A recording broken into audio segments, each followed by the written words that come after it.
आइए students question करेंगे। Question number 6 miscellaneous exercise का। देखिए क्या करना है हमें इस क्वेश्चन में। If a plus b x upon a minus b x is equal to b plus C x upon b minus C x is equal to c plus D x upon c minus D x then show that a b c and d are in GP. तो देखिए क्या दिया हुआ है हमको यहाँ पर। हमको यहाँ तीन टर्म्स दी हुई हैं जो कि एक दूसरे के इक्वल है और इससे हमको ये शो करना है कि ए बी सी और डी जो हैं वो ये चारों जीपी में हैं। तो देखिए सॉल्व करते हैं इस क्वेश्चन को। यहां पर देखिए क्या शो करना है हमें। टू शो करना है हमको कि जो ए बी सी और जो डी है ये चारों जो हैं वो जीपी में हैं। अगर ये चारों टर्म्स जीपी में हैं तो कॉमन रेशो जो है वो सेम होनी चाहिए। यानी कि जो सेकंड टर्म को फर्स्ट टर्म से डिवाइड करेंगे तो जो कॉमन रेशो आएगी, थर्ड टर्म को सेकंड टर्म से डिवाइड करेंगे तो जो कॉमन रेशो आएगी, और फोर्थ टर्म को थर्ड टर्म से डिवाइड करने से जो कॉमन रेशो आएगी, ये कॉमन रेशो यहाँ पर इक्वल होनी चाहिए, तभी ये टर्म्स जो हैं वो जीपी में होंगी।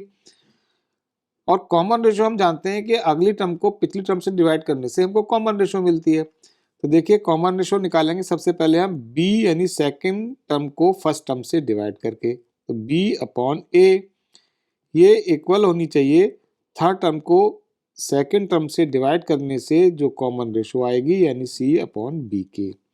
इसी तरह से ये इक्वल होनी चाहिए जो फोर्थ टर्म को हम थर्ड टर्म से डिवाइड करेंगे यानी d को c से डिवाइड करेंगे तो जो कॉमन रेशो आएगी, ये तीनों इक्वल होनी चाहिए क्योंकि कॉमन रेशो तो कॉमन है, वो तो सेम ही होनी चाहिए। तो यानी ए बी सी और डी को जीपी में प्रूव करने के लिए हम ये प्रूव करेंगे कि b upon a is equal to c upon b is equal to d upon c. तो इससे हमारा ये प्रूव हो जाएगा।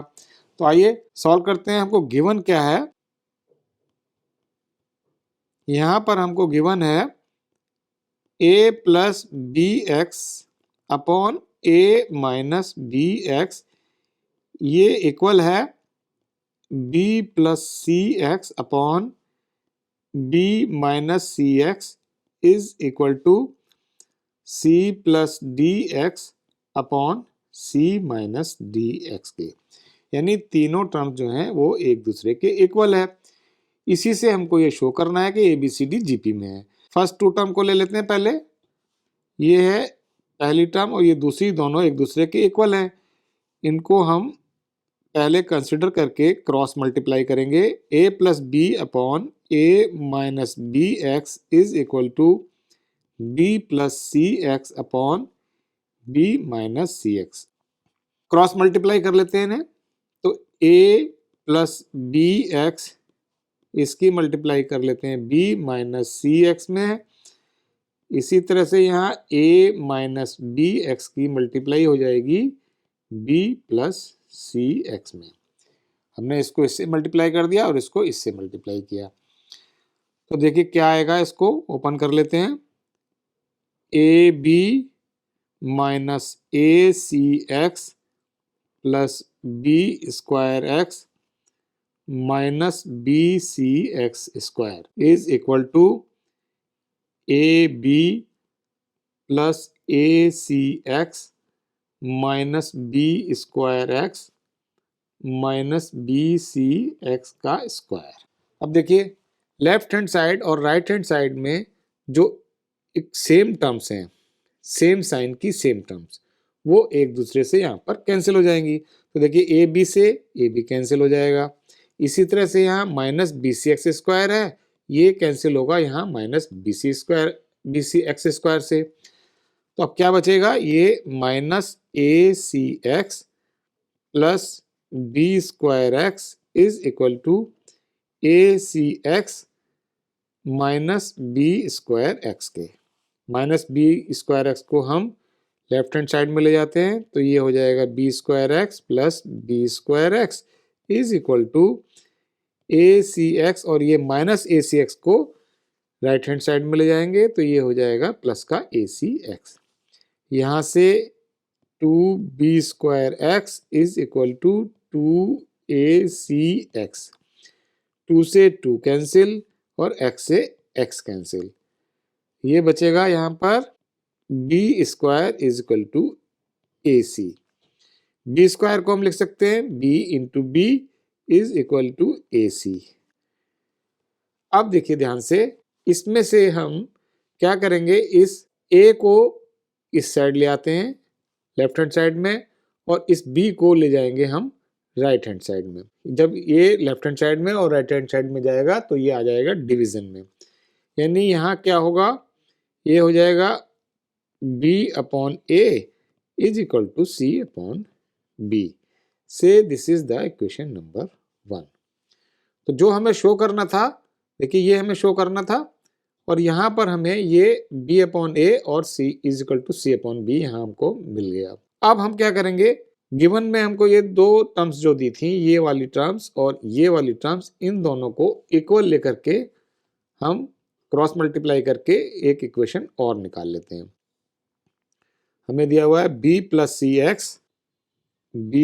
सी x upon b minus C x is equal to c plus D x upon c minus D X.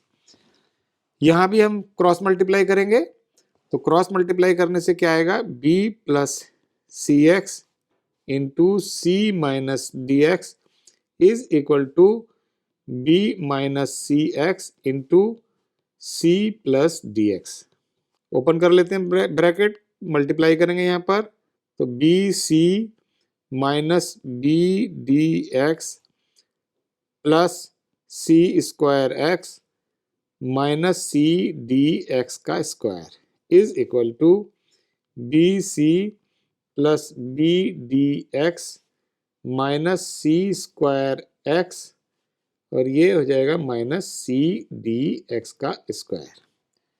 यहाँ पर भी हम राइट हैंड साइड और लेफ्ट हैंड साइड में जो सेम टर्म्स हैं, सेम साइन की, उनको हम कैंसिल करेंगे। तो देखिए इससे बी सी कैंसिल हो जाएगा, और minus c d x square से minus c d x square cancel हो जाएगा। अब यहाँ क्या बचेगा, minus B D x plus c²x is equal to b D x minus c²x। ये माइनस की टर्म्स को, माइनस c²x को ले जाते हैं हम लेफ्ट हैंड साइड में, तो ये हो जाएगा c²x प्लस c²x, और माइनस बी डी एक्स को ले जाएंगे राइट हैंड साइड में, ये हो जाएगा minus B D x plus B D X. इनको ऐड कर लेते हैं, 2c²x is equal to 2bdx के। 2 से 2 कैंसिल, x से x कैंसिल, बचेगा c² यहाँ और यहाँ bd। c² को हम लिख सकते हैं c into C is equal to bd। अब यहाँ पर भी ध्यान से देखिए, हम इस b को ले जाएंगे लेफ्ट हैंड साइड में, और इस c को ले जाएंगे राइट हैंड साइड में, और वहाँ पर ये डिवीजन में आएंगे, तो ये हो जाएगा यहाँ पर c/b is equal to d/c। से this is the equation number 2। तो देखिए ये हो गई हमारी इक्वेशन नंबर 1 और ये हो गई इक्वेशन नंबर 2। हम देखिए इन दोनों इक्वेशन से लिख सकते हैं, फ्रॉम